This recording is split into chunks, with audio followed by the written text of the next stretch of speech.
My adorable son was born from the love between my husband and me. Yet my mother-in-law spitefully comments that he isn't cute. It's unbelievable to say such things to her own grandchild without hesitation. To make matters worse, she treats me as an unwanted intruder. If that's how she feels, then I can be just as. This is the story of a self-centered mother-in-law from hell and the daughter-in-law who stands up to her. My name is Stella. I got married to Marcus when I was 28. A year ago, our long-awaited son, Wayne, was born. When he was around 3 months old, I returned to work and entrusted him to daycare. I wanted to stay with him at home as long as I could, but we had our reasons. Marcus's job wasn't stable, and his income had been steadily decreasing. In fact, I now earn twice as much as he does. With a newborn and more expenses to come, I made the decision to return to work. I don't mind working since I actually love what I do. However, there's someone who doesn't approve of it. Ruth, the mother-in-law. She moved in with us around the same time as Wayne was born, and for some reason, she seems to have a problem with me. Not only does she criticize my nursing, but she also finds faults in my everyday actions. Leaving your baby in daycare at such a young age? What kind of mother are you? Women have always been expected to stay at home and take care of the household. She sounds like she's stuck in the 50s. She relentlessly tries to enlighten me with opinions at such a level. As soon as I return home from work with my son, she starts yelling.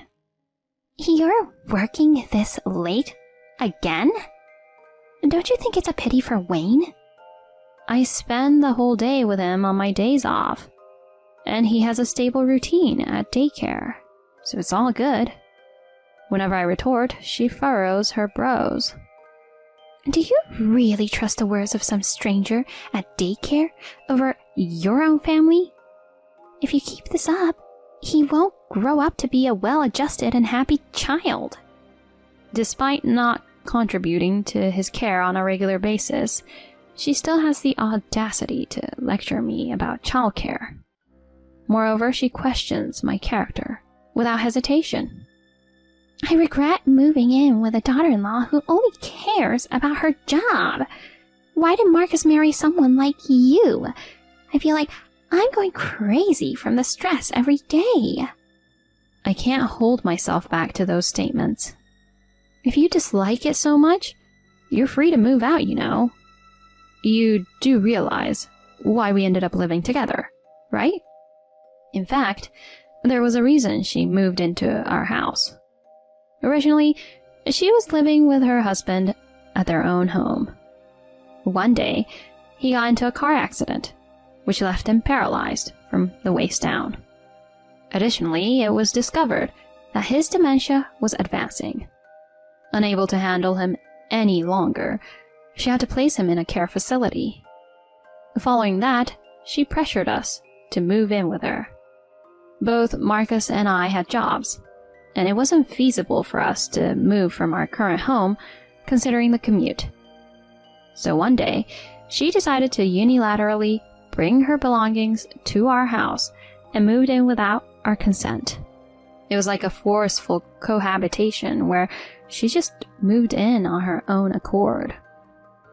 We know you're in a tough spot, so we accepted living together. But didn't we promise not to interfere with each other? Oh, did we? I don't remember that at all. Despite reminding her of the promise, she doesn't seem to care, as if she knows she won't be asked to leave. Her attitude is getting on my nerves. Please, stop it already. We agreed not to interfere, and that's why I okayed having you with us. This isn't what we agreed on. You're so annoying. I wonder why you aren't as lovely as Megan. She's such a sweet girl, you know. Megan is Marcus's brother's wife, which makes her my sister-in-law. To be honest, she isn't as sweet as Ruth says. I'd say she's more cunning than having a bad personality. She got married to my brother-in-law, Logan, and became a homemaker right away, which Ruth approves. She often invites her to our house, and they gossip about me. Listen, Megan, you know, Stella's still working. Really? How could she leave such little Wayne and go to work? Right? You, on the other hand, are an excellent wife by choosing to be a homemaker. You have peace of mind when you have kids. I admire you, Ruth, so I'll do my best. The cycle of trying to please each other goes on endlessly. What irritates me is that they intentionally have those conversations loudly within my hearing range. I truly despise them. Megan seems to want to gain Ruth's favor more and eventually starts speaking ill of me voluntarily. Marcus is making about the same salary as Logan, right? And yet, Stella has to work, which means that she's bad at managing her finances. A few years ago, his salary might have been close to Logan's, but it's been reduced since then. I haven't told them about his company facing financial troubles due to pride. Once Megan starts criticizing me, Ruth gleefully chimes in. That's so true. It's her fault for being bad at handling money, and she even leaves her son to others. Megan, don't be like her, okay? I know. Don't worry, Ruth. I have so much respect for you and will never disappoint you. Oh my, you're such a good daughter-in-law. They engage in a flattery contest, and that makes me feel so awkward just by listening to it. I wish they take it elsewhere. It's just adding to my stress. Feeling like I've reached my limit living with Ruth, I decided to talk to Marcus about it. Hey, I want to talk to you about your mom. She invites Megan over every day, and they make fun of me all the time. Really? Mom? Since I usually get home earlier than him, he's never seen what's happening to me.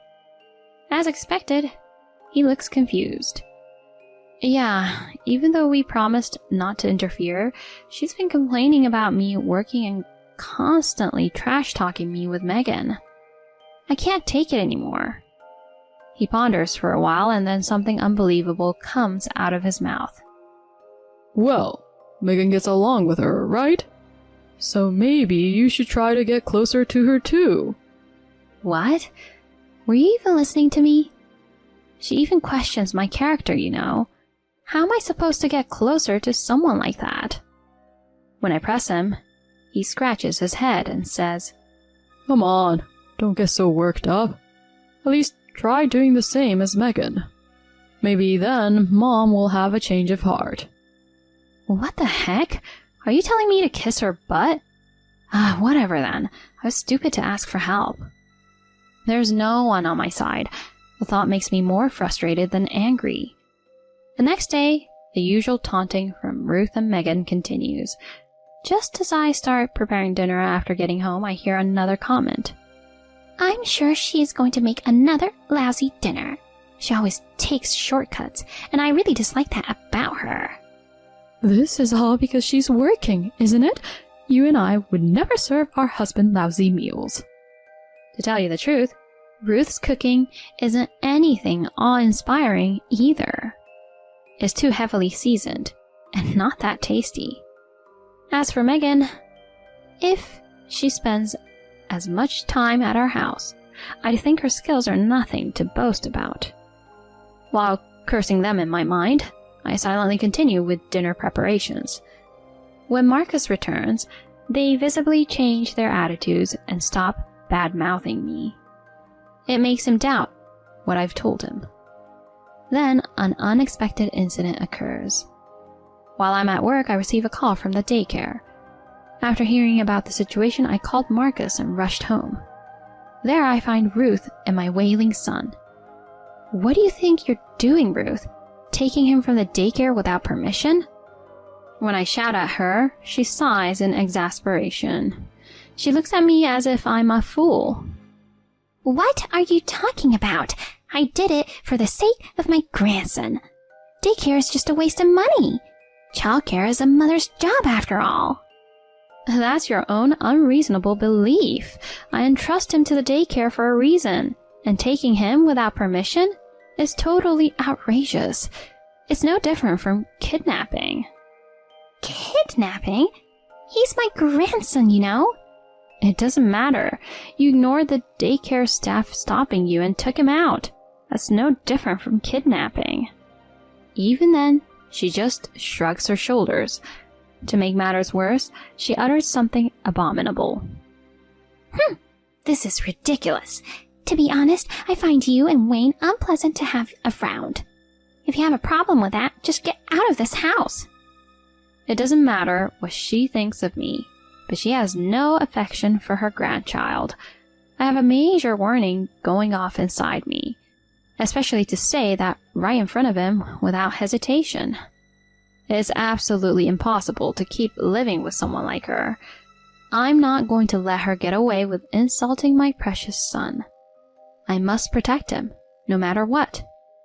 Just at that moment, Marcus comes home. I immediately open my mouth. Honey, it was her who took Wayne from the daycare. I've had enough. I can't live in the same house with her anymore. That's when she suddenly shows fake tears, playing the victim. Please, Marcus, listen to me. She called me a kidnapper. I was just picking up my adorable little Wayne. Just picking up? Her words get me fired up even more. Don't be ridiculous. You just said my son was unpleasant to have around, didn't you? And you even told us to leave. Leave where? This is our house. Are you pretending to be a good mother just in front of Marcus? Help me, Marcus. She's always bullying me like this. Seeing her cry and appeal to Marcus, everything seems utterly foolish to me. If he were to side with her after witnessing this melodramatic performance, at that moment I vow to leave this house with my son if necessary. The first to break the silence is Marcus. Well, I need to talk to Stella alone. Mom, please go back to your room. He's been taking her side, so his request leaves her wide-eyed.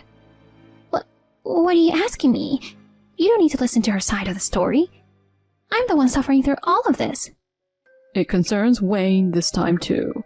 That's why as parents, she and I need to talk first. She wears an unimpressed expression throughout, but she probably doesn't want to argue with him, so she reluctantly agrees. Afterward, we talked for hours about the incident and everything leading up to it until we found a solution. A few days later, we planned to inform Ruth about the decision. Sorry for keeping you waiting, Mom. We've finally sorted things out, Marcus says with all smiles. Upon seeing him, she seems to believe that he has taken her side, and her voice is filled with joy. Really? I can finally get away from Stella, huh? Without listening to our side of the story, she's delighted. She calls Logan and Megan over and starts bad-mouthing about me, just as always. Oh, this is such a relief. Today's finally the day I can part ways with Stella. Isn't that right, Stella? I answer with a big smile, saying, Of course. In that case, get out of here quickly, and take that not-so-cute child who looks just like you.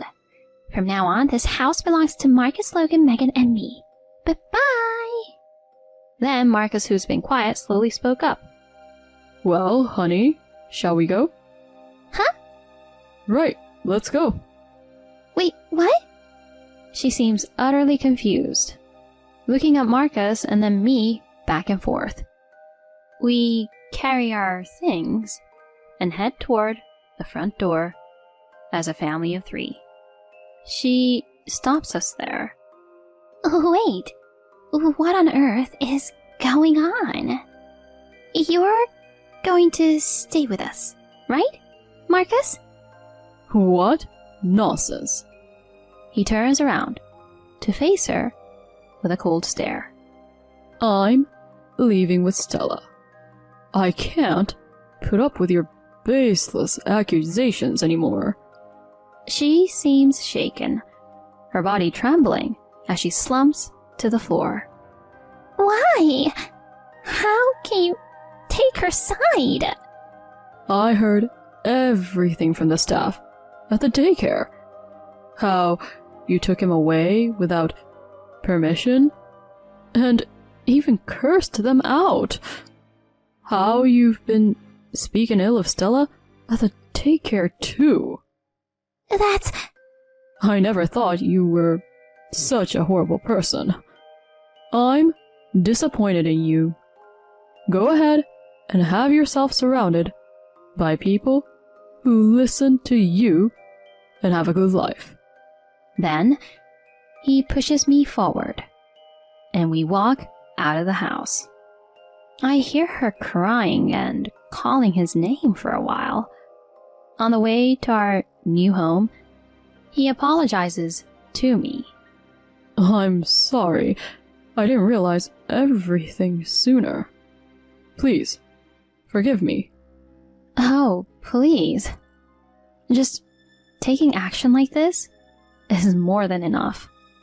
I give him a peck on his cheek and my brightest smile. What makes me happier than anything else is that he believed my side of the story. From then on, we've had no more dealings with Ruth and Megan and returned to a peaceful life. Later on, when we canceled the lease on that house, Ruth had no place to go and ended up moving in with Logan and Megan. Her presence strained their finances, and Megan had to start working. Ruth is now all alone at home. She has no one to talk bad about or gossip with. What's more, she's constantly quarreling with Megan, who used to be so close. Because of you, I have to work now. This is messed up. Am I the one at fault here? You're so annoying, useless old lady. Seeing Megan's true colors, Logan's feelings cooled off, and they're currently in divorce mediation. She had the time and luxury to act cute in front of him before, but as she started working and became increasingly stressed, her true nature came to the surface. No matter what situation they find themselves in, I have no intention of dealing with them ever again. My plan is to build a happy family with Marcus and Wayne.